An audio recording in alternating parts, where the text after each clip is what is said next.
Reiki blessings, everyone. I started this energy healing art last night on the night of the pink moon in April 2026. And I just felt a need to paint something with the pink moon. But from the morning when I woke up knowing that the pink moon was going to be occurring, I meditated and asked what energies were coming in with it. What was I seeing through my vessel? Everybody could be seeing something different, and it can all just be facets of the diamond, you know?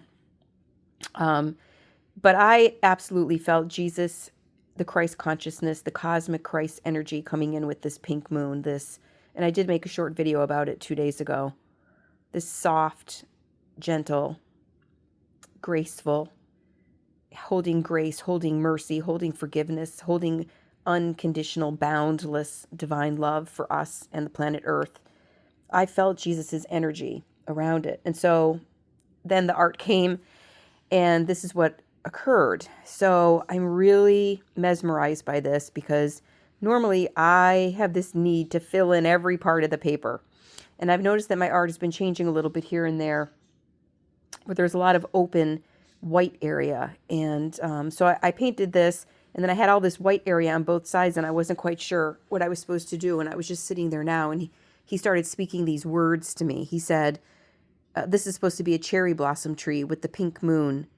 Come sit under the pink moon tree with me. Listen to the peace. Be here with me and see.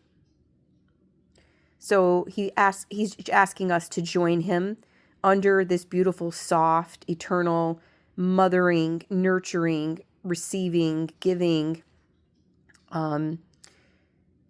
pink moon energy. And he's asking us to come and sit with him. It's an invitation, which means we are worthy to sit with him. He would not invite us if we were not worthy. So think about that. Because oftentimes in life, we think we're not worthy of, small things, a better job, a bigger house, a good relationship, whatever it might be for you. We don't value our own worth. We don't think other people see our worth. We worry about that all the time. And yet here is Jesus, the cosmic Christ, the Son of God, saying, come sit under the pink moon tree with me. You are worthy. You don't ask somebody to come to your home if you do not want to spend time with them, if you do not think they have something to offer, if you do not enjoy their conversation, their energy, their creativity, who they are, how they show up in the world. But don't forget that when it comes to Jesus and Mother Mary and Mary Magdalene, that they think we are worthy even on our worst day. We're very bad at doing that for ourselves and other people, but they think we are worthy even on our worst day, even our worst of worst days, things that you would not even imagine that you would ever partake in. You look at other people and you judge them. Murder, thievery, mockery, abuse, war. They still think every single one of us is worthy. And so that invitation to come, and if you look at his eyes here, I didn't plan this out purposely, but after I did I thought this was a figure 8 or infinity sign that I was drawing. And then I drew the eyes first and then this. Actually, the moon might have came first. I can't remember. But then when I came to the eyes, I had this need to kind of I thought, it's going to look like he has sunglasses or something, but it turns out it's an angel. Do you see the angel here and the angel's wings? That's actually happened in another piece of art I did with Jesus. It keeps happening when I paint him. I really wasn't even focusing on it this time, and it happened again. So he's saying, listen to the peace, be here with me and see. Be here with me now. Be present in this moment. It's not just his invitation for you to come and sit under the cherry blossom tree with him, but it's his invitation every day of your life to come and be with him, listen to the peace that he offers, listen, be with me, okay? He's not saying, listen to me, listen to my words, listen to my prophecy. He's saying, listen to the peace. What he's offering is not, I'm hearing all of this right now. What he's offering is not a religion, a dogma, a doctrine, and he's saying not even a specific way of being. Of course, he would like us to show up in the world in goodness. But what he is offering is peace. He's saying, if you take the time to accept my invitation and come and sit with me and allow the cherry blossom petals to fall upon you, and you sit in the stillness, you will be offered peace, serenity, connection. All you have to do is listen to the peace and be here with me now. So beautiful. I find this very interesting because I started to draw his beard, and then when I was finished, I thought it looks like, I don't know, it looks like, to me, it looked like an underground, like, cave or a cocoon. I'm hearing the word sanctuary. There's a truck outside my house. Like a pickup truck, like he's gonna come pick us all up. And then when I drew the nostrils, these were supposed to be nostrils. I'm not really good at drawing noses. Those are the worst nostrils ever. But then I looked at them and I'm like, they look like birds nesting there. And then all of a sudden, this looked like a nest, like this cocoon nest that was underground. And it made me think of how a lot of the channels say that Jesus was an Essene. He was a part of that group, that sect of people. And they were way ahead of their time. They were able to astral travel and to do healing of all kinds. There's all kinds of books and podcasts on them. I'm so sorry. This cold is like never going away. And then when I was trying to decide what to put in this kind of pod, cocoon, you know, it just felt very nurturing, underground. I thought of these scenes and how they supposedly, in order to protect their sect, they built underground caves and tunnels, and they lived there for a period of time because they were persecuted because they had so much ancient wisdom and knowledge. And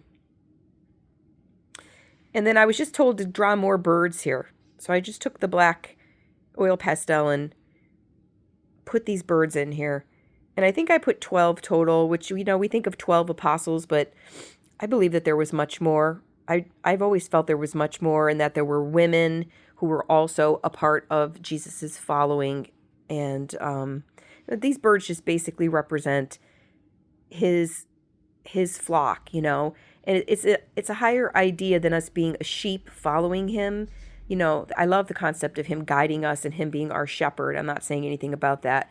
But this is a different type of concept, and it's about our freedom to carve our path out because of our divine free will, our freedom of choice, our freedom of perception, our freedom of action and reaction. And, you know, as a bird, you are free to fly, to change, to transform, to go where you need to go, to be in the moment you need to be in, to evolve and grow the most. Those kind of concepts is what I'm hearing. So try to take yourself there now. Imagine yourself sitting under a cherry blossom tree at the peak of its beauty in the springtime, under a full pink moon that's glowing.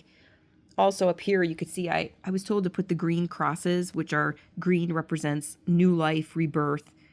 And the pink moon represents the feminine. The moon always represents the feminine. And then the yellow around it is the sun, which is the masculine, divine masculine. So the sun and the moon together. This is a good close-up of the angel. I did a lot of gold acrylic pen, which is really fun. If you're into art, you could add that. I actually did oil pastels, watercolor pencils, and the gold acrylic pen. And they all worked well together. I'm just listening to see if there's anything else that wants to be said right now. Yeah, when I was drawing this, at first I thought it was just energy, and then I realized it was going to be a tree.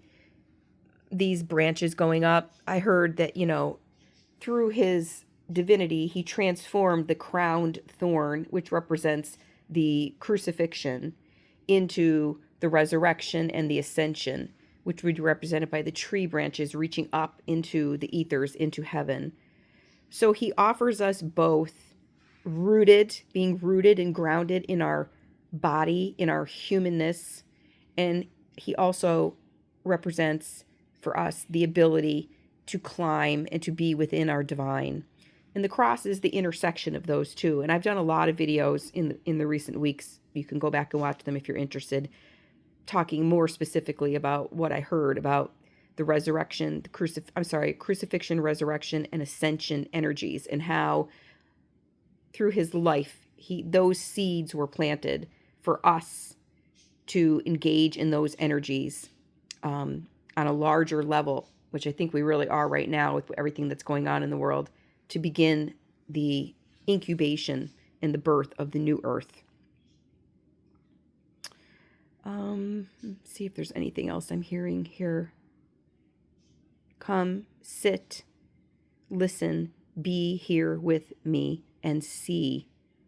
And he's basically saying, I'm not going to tell you, it's not listen to me, because I went to write listen to me, and then when I got to the me, I heard peace. And I think, again, that's really important, because what he's saying is if you allow him to come into your life, that just by being here in the moment with him, you will see. You will see on your own, because the truth is what I'm hearing right now lives within you. The truth has been planted within you. You already know the truth of who you are, who we all are as a collective, what this earth represents, how important we are to the universe and the overall frequency, and how as we resurrect and ascend from our crucifixions, we change the planet each time we go through that cycle, whether it's something really little, like leaving a job that you know is just killing your soul, or a relationship, to something massive like going through a health crisis or an unexpected divorce or death of someone you love. If we just come and sit and we just listen and feel into his energy, that's really what he's saying by listen. Feel into my energy, and then you will see. You will just know that you are the light, as I was the light. That you are the answer. Every choice you make and how you treat other people and yourself is the answer to how we shift the planet. The other thing that I did here was, this was initially when I first started drawing. Let me think. It was something about, he said, what happens when you, he said to me after I went up to take a shower and I started the drawing, he said, what happens when you sit under a tree? And I said, what happens? And he said, yeah, like visualize yourself sitting under the tree. What happens when you're sitting under there?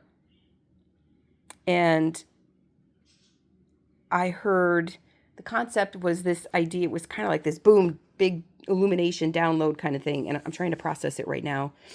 This idea that the tree has a frequency that doesn't change with the seasons. Yeah, that's what he was saying. So the tree, whether it's bare, whether it's half dead, whether it's got a disease in it, as long as the tree is alive, and really even after so, because our frequencies don't die when we physically die. The tree has a frequency, whether it's got snow on it, whether it's got icicles hanging on it, whether it's a beautiful blossoming tree, whether somebody comes by and carves something into it or writes something on it. The tree has a frequency, and the frequency stays steady, is what he was trying to say to me. The tree is giving out a frequency no matter what's going on around it or what's happening to it. And that is something that we can learn from trees, that we have a frequency, a divine frequency. And if we spend more time meditating, talking, praying, creatively working with him like I did here,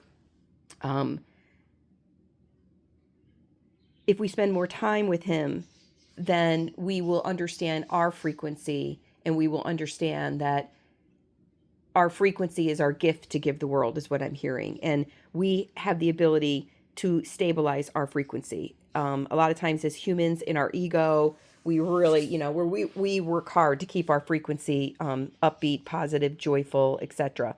We think certain things have to be happening for that to happen. And what he's saying is the tree does not change its frequency. It's always sending out the same frequency, the same divine frequency of harmony, interconnectedness, vitality, revitalization, rebirth, right? All of those things. And we also carry a similar frequency, and we need to learn to work with it more. Yeah. Okay, I hope that served somebody today. I know it certainly just flooded my system with an upgrade of light right now. So thanks for listening. And I guess I'm supposed to say this because I'm online, but I would like more people to hear these messages. So if you enjoyed it, please leave a comment, hit like, hit the little heart or whatever, and it will help the algorithm send it out to more people. And, I think that's what Jesus was doing. As he talked to people on the hillsides, they would go home and tell their family and their friends, and then more people would come next time. I mean, is it really any different than what us light workers or healers are trying to do online? It's really not, is it? So that means that all things can be used for good, and I'll leave it at that. Reiki blessings, sending love and light. Have a beautiful day.